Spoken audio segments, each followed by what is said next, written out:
আজকে দুপুরের আইটেম বাঙালিয়ান কই মাছের ঝোল ধন্দল দিয়ে। ধন্দল কিন্তু এরকম রং থাকতে হবে, সবুজ রং, কি সুন্দর দেখেন।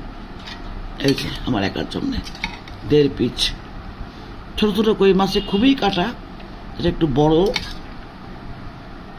যাই হোক, এটা কি জানেন, মাসকালের ডাল, ইলিশ মাছের মাথা কাটা দিয়ে, লাউ দিয়ে, খুবই মজা খেতে।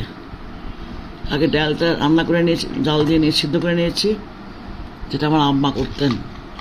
পরে বাগার দিলাম। এরপর কি জানেন, লইট্টা মাছ আমার একার জন্যে। লইট্টা মাছ কিন্তু নাড়াচাড়া করা যাবে না, পানি খুব কম, একবারে মাখিয়ে কাঁচা মশলা দিয়ে।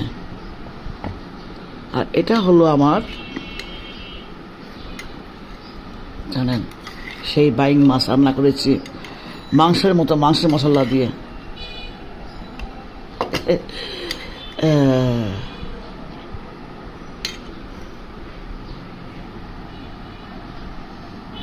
কাঁচা মশলা দিয়ে একবার